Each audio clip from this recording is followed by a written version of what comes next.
तीसरी लहर आएगी या नहीं, ये आपकी लापरवाही या फिर आपकी जागरूकता से काफी हद तक तय होगा। और इसी पहलू पर तमाम जानकारी के साथ हमारे संवाददाता राजधानी लखनऊ से निखिल लाइव कनेक्ट हो चुके हैं। गाजियाबाद से हमारे साथ हिमांशु शर्मा लाइव कनेक्ट है और साथ ही आगरा से संवाददाता विनीत दुबे लाइव कनेक्ट हो चुके हैं।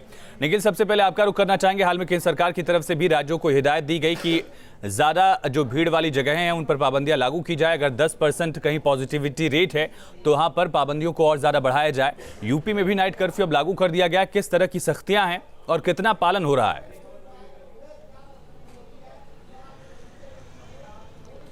बिल्कुल, अभी लखनऊ की अगर हम बात करें तो आप किसी भी इलाके में निकल जाइएगा, आपको लगभग 30% लोग बिना मास्क के मिलेंगे। सोशल डिस्टेंसिंग तो बाज़ारों में संभव ही नहीं है। यहाँ तक लोगों ने सैनिटाइजेशन भी करना छोड़ दिया है। लेकिन जिस तरह से सरकार ने तय किया है कि संक्रमण की बढ़ती रफ्तार को देखते हुए अब कल से नाइट कर्फ्यू जारी किया जाएगा, इसके बाद कुछ उम्मीद है कि लोग सतर्क होंगे। लेकिन ये संभव नहीं है कि इस तीसरी वेव को खाली नाइट कर्फ्यू से रोका जा सके, क्योंकि इस दौरान तमाम पॉलिटिकल पार्टी की रैलियां हो रही हैं, रोड शो हो रहे हैं, उनके पॉलिटिकल कार्यक्रम हो रहे हैं। ऐसे में जहां संभव ही नहीं है कि किसी तरह से सोशल डिस्टेंसिंग का पालन किया जा सके या सभी को मास्क लगवाया जा सके, तो ये एक बहुत बड़ा चैलेंज सरकार के सामने है। और सरकार इससे कैसे निपटेगी ये तो हालांकि वो तय कर रही है। और इसी का उदाहरण देखने को मिला है कि उत्तर प्रदेश में नाइट कर्फ्यू जारी किया गया है। इसके साथ ही शादी समारोह और पार्टियों में भी ये तय कर लिया गया है कि लिमिट निर्धारित होगी, उससे अधिक अगर लिमिट हुई, लोगों की भीड़ इकट्ठा हुई तो उस पर कार्रवाई होगी। नया साल है, जश्न की तैयारी थी हर शहर में, हर जिले में, लेकिन जिस तरह से सरकार ने तय किया कि अब नाइट कर्फ्यू होगा तो नए साल के जश्न पर भी इसका असर पड़ेगा। नए साल का जश्न भी फीका पड़ता हुआ दिख रहा है, लेकिन लोगों को जागरूकता भी दिखानी होगी। हिमांशु, आपसे समझना चाहेंगे, दिल्ली ओमिक्रॉन के केसेस के मामले में देश में दूसरे नंबर पर है। 60 से ज्यादा ओमिक्रॉन के केसेस आ चुके हैं और दिल्ली से सटा हुआ है यूपी का गाजियाबाद और साथ साथ नोएडा वाला इलाका। बॉर्डर पर किस तरह की पाबंदियां हैं, क्या लापरवाही या फिर क्या जागरूकता के लिए कोशिश की जा रही है? और साथ साथ जो प्रचार प्रसार का तरीका स्थानीय प्रशासन की तरफ से अपनाया गया है उसका कितना असर दिख रहा है?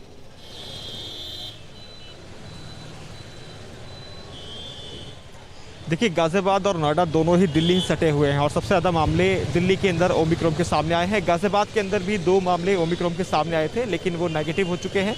प्रेजेंट में अगर कोविड के मामलों की बात करें तो गाजियाबाद के अंदर कोविड के एक्टिव केस 34 हैं और दिसंबर महीने में अब तक 58 केस कोविड के आ चुके हैं, यानी संख्या लगातार बढ़ रही है। अब जिला प्रशासन ने क्या कुछ व्यवस्था वहाँ पर की है, इस पर डीएम से जब हमने बात की तो डीएम ने कहा भी कोई गाइडलाइंस आई नहीं है। गाइडलाइंस के अकॉर्डिंग ही वहाँ पर जो व्यवस्था है बॉर्डर्स पर वो लागू की जाएंगी। अभी जो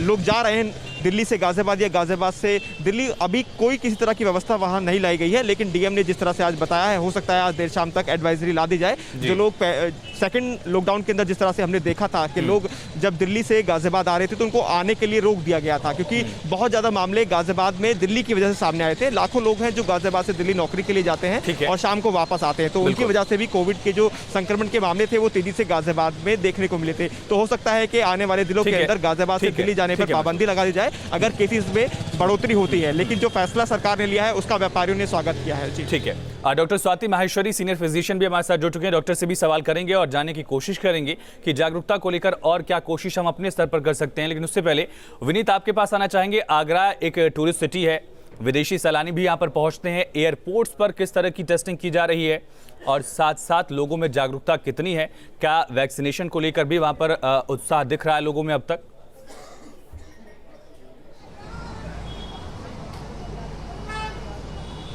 देखिए, बिल्कुल मैं आपके सभी सवालों का जवाब देना चाहूँगा, लेकिन सबसे बड़ी बात यही है कि जैसा कि आपने शुरुआत में कहा कि ये पर्यटन नगरी है। तमाम यहाँ पर दूर दराज से पूरे देश भर से कोने कोने से यहाँ पर लोग पहुँचते हैं और ताज का दीदार करते हैं, तमाम स्मारकों का दीदार करते हैं। हालांकि स्वास्थ्य विभाग पूरी तरीके से अलर्ट मोड पर है। जगह जगह रेलवे स्टेशन हों या फिर प्लेटफॉर्म हो या यहाँ पर एयरपोर्ट की बात की जाए, सभी जगह चेकिंग की जा रही है और बगैर RT-PCR की जांच के अलावा किसी को भी प्रवेश नहीं दिया जा रहा है। लेकिन तमाम बार ऐसी समस्या सामने आती है कि लोग जागरूक नहीं है। एक तस्वीर मैं आपको दिखा देता हूँ आगरा के एक बाजार की। ये राजा मंडी बाजार की तस्वीर है और ज़रा आप यहाँ पर देख लीजिए। ये तस्वीर जब मैं घुमाऊँगा, आप कहीं पर भी कहीं भी नज़र डालेंगे जो बाजार में आने जाने वाले लोग हैं, इक्का दुक्का जो स्टूडेंट हैं उनके चेहरे पर जरूर मास्क नजर आ जाएगा, क्योंकि घर वाले कहकर भेजते हैं कि मास्क लगाकर जाना। लेकिन अगर किसी और की बात करेंगे, इस बाजार में अगर किसी की बात करेंगे, तो यहाँ पर किसी के भी चेहरे पर आपको मास्क नजर नहीं आएगा। ये जागरूकता लोगों में अभी नहीं है, और लोगों का कहना है, हमने तमाम लोगों से बातचीत की, उनका यह कहना था कि अभी लॉकडाउन जैसी स्थिति नहीं है, ना ही कोई ऐसा बड़ा खतरा सामने आया है कि प्रशासन ने कोई कार्रवाई की है। यही वजह है कि लोग अभी मास्क नहीं लगा रहे हैं। हालांकि अब जब कल नाइट कर्फ्यू की बात सामने आ रही है, उत्तर प्रदेश सरकार ने भी इस बात को कह दिया है कि 25 दिसंबर की रात से नाइट कर्फ्यू लगाया जाएगा, तो उसके बाद थोड़ा सा लोगों में अब थोड़ी जागरूकता फैलेगी, क्योंकि अब कार्रवाई का मन प्रशासन ने भी बना लिया है। कल जिलाधिकारी ने एक बैठक की, सभी व्यापारियों को और सभी को निर्देश दिए हैं कि अगर कोई दुकान पर सामान लेने आता है तो वो मास्क पहन के होना चाहिए, वरना दुकानदार पर कार्रवाई होगी। ये लापरवाही जानलेवा साबित हो सकती है। तस्वीरें भी देख रहे हैं किस तरह से आगरा में लापरवाही बढ़ती जा रही है। डॉक्टर स्वाति, आपसे समझना चाहेंगे कि फिलहाल जो ओमिक्रॉन ज्यादा इन्फेक्शियस बताया जा रहा है, ओमिक्रॉन को लेकर ये भी कहा गया, कुछ रिपोर्ट्स जो अब तक हमारे पास हैं कि अब बच्चों में भी इन्फेक्शन रेट करीब 10 से 15% बढ़ा है कई सारी कंट्रीज में, और यूरोप में किस तरह की हालत है हमने लगातार देखा है।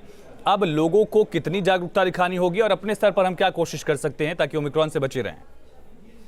बिल्कुल आयुष जी, और जैसे भी अभी आपने देखा भी है कि लोग अभी तक यही समझ रहे हैं कि कोरोना भारत में खत्म हो गया है और शायद अब दोबारा यहाँ कोरोना दस्तक नहीं देगा। लेकिन साफ तौर से लोगों को ये समझना जरूरी है कि ओमिक्रॉन जरूर माइल्ड इन्फेक्शन के रूप में अभी तक सामने आया है, लेकिन फिर भी कब ये और ज्यादा रूप अपना बदल सकता है अभी कहना मुश्किल है। और खास तौर से जो हमारे बड़े बुजुर्ग हैं, इम्यूनो कॉम्प्रोमाइज लोग हैं, जिनको पहले से बीमारियां हैं, उनमें तीव्र बीमारी होने की संभावनाएं पूरी हैं।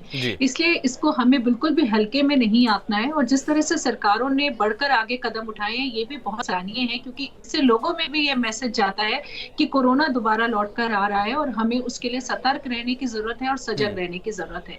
उसी तरह से मैं साथ में लोगों को ये भी बोलूंगी कि ओमिक्रॉन के क्योंकि जो लक्षण हैं वो बहुत कुछ मिलते जुलते आम बीमारी, आम फ्लू से हैं, इसलिए हमें बहुत ज्यादा सचेत रहने की जरूरत है, क्योंकि इसमें ज्यादातर हम बदन दर्द, सूखी खांसी या गले में दर्द या बहुत ज्यादा थकावट, इस तरह के लक्षण ज्यादा देख रहे हैं। और जैसे हम पहले देख रहे थे कि तेज बुखार हो रहा है, सांस लेने में दिक्कत हो रही है, या जो टेस्ट और स्मेल का जो हमारा फंक्शन है वो इफेक्टेड हो रहा है, वो इसमें ज्यादातर नहीं है। इसलिए और भी ज्यादा सजग रहने की जरूरत है कि अगर किसी को भी इस तरह के शुरुआती लक्षण दिखाई देते हैं तो वो खुद को बाकी लोगों से आइसोलेट करे, ताकि जो है वो ये इन्फेक्शन अपने घर के बाकी लोगों में, बच्चों में, बड़े बुजुर्गों में ना पास ऑन करें। तो इस बात का हमें खास तौर से ध्यान रखना होगा। डॉक्टर स्वाति, ये भी समझना चाहेंगे आपसे कि अभी देश में बच्चों के लिए वैक्सीनेशन को अप्रूव नहीं किया गया, वैक्सीनेशन शुरू नहीं हुआ, अगर ये कहा जाए आने वाले वक्त में क्या हम देख सकते हैं कि बच्चों के लिए वैक्सीन अप्रूव हो जाए, ये सिलसिला भी शुरू हो जाए, और ये कितना ज़रूरी है?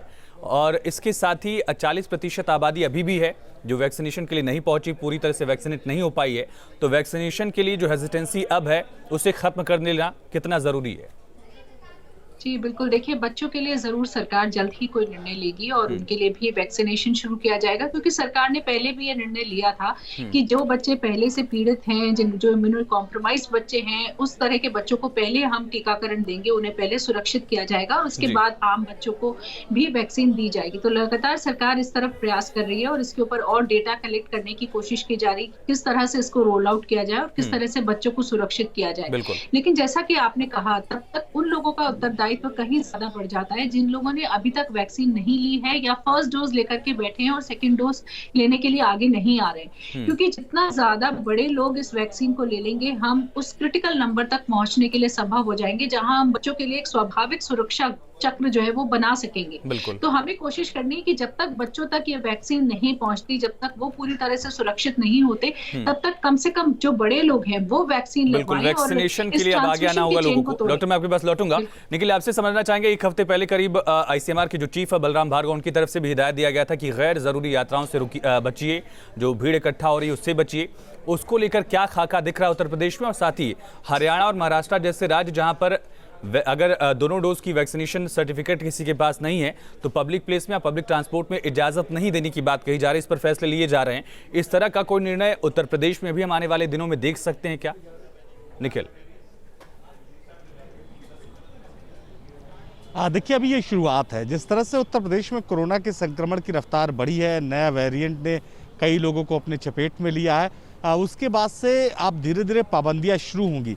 पाबंदियां पहली है, रात नाइट कर्फ्यू होगा और इसके बाद धीरे धीरे चाहे वो पब्लिक ट्रांसपोर्ट सिस्टम हो चाहे दफ्तरों का सिस्टम हो या तमाम कार्यक्रम हो, सबको लेकर जो है वो तमाम गाइडलाइंस धीरे धीरे आना शुरू हो जाएंगी। चूंकि किसी भी स्थिति में सरकार चाहती है कि जो थर्ड वेव है उसको रोका जा सके। अगर नहीं रुक सकती तो कम से कम इस तरह की व्यवस्था की जाए कि जो लोग हैं उनके संक्रमण की रफ्तार काफ़ी कम हो, यानी लोग बहुत तेज़ी से संक्रमित ना हो, ताकि उनको आराम से उनको इलाज मुहैया कराया जा सके, इसके साथ ही उनकी व्यवस्थाएं की जा सके।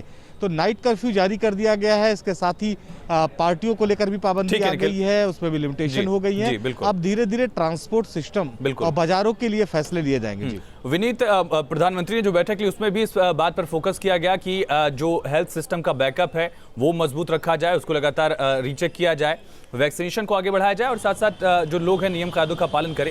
इसका कितना असर देखा जा रहा है आगरा में? क्योंकि हमने देखा था कि मोहल्ला समितियां जो थी वो भी लगातार लोगों को जागरूक कर रही थी, अब भी वो चीजें जारी हैं, सिलसिला है अभी भी। विनीत, देखिए बिल्कुल प्रशासन अलर्ट मोड पर है, स्वास्थ्य विभाग अलर्ट मोड पर है। मैंने कल ही एक खबर न्यूज स्टेट पर इस बात को दिखाया गया था कि किस तरीके से आगरा के एसएन मेडिकल कॉलेज में जो पीडियाट्रिक आइसोलेशन वार्ड है 100 बेड वहाँ पर तैयार किए गए हैं। ऑक्सीजन प्लांट लगातार इनके जहाँ सरकारी अस्पताल है वहाँ पर तो शुरू हो चुके हैं। साथ ही साथ प्राइवेट जो ऑक्सीजन प्लांट है उनको भी सतर्कता कह दी गया। पूरी तैयारी है, एयरपोर्ट से लेकर बस स्टैंड से लेकर घने बाजार से लेकर हर जगह कैंप लगाए जा रहे हैं। वैक्सीनेशन की लगाने के लिए बात कही जा रही है, जाँच की जा रही है। लेकिन कई जगह समस्या ये सामने आती है कि जो घने बाजार हैं और जो बिल्कुल लोगों की लापरवाही जो है वो एक बड़ा फैक्टर है और इससे बचना होगा। यही लगातार बात हम भी दोहरा रहे हैं और लगातार डॉक्टर स्वाति की तरफ से भी यही कहा गया कि लापरवाही सबसे बड़ी जानलेवा बात साबित हो सकती है। हिमांशु, संक्षेप में जानना चाहेंगे व्यवस्थाएं कितनी मुकम्मल है गाजियाबाद में?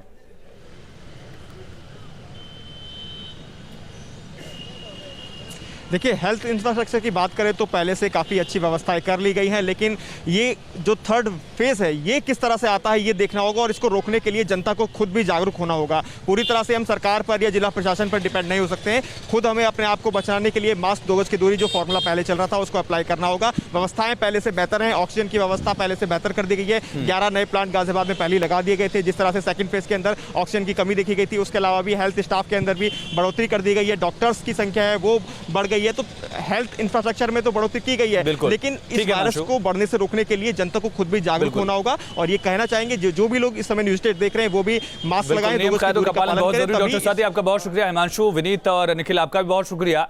थर्ड वेव आएगा कि नहीं आएगा ये हमारे और आपके जागरूकता पर बहुत काफी हद तक ये तय होगा। साथ साथ अपनी सुरक्षा अपने हाथ में, अपनों की सुरक्षा के लिए, अपनी सुरक्षा के लिए वैक्सीनेशन करवाइए, वैक्सीन लगवाइए और साथ ही मास्क लगा कर रखिए। एक छोटे से ब्रेक के लिए यहाँ पर रुकते हैं।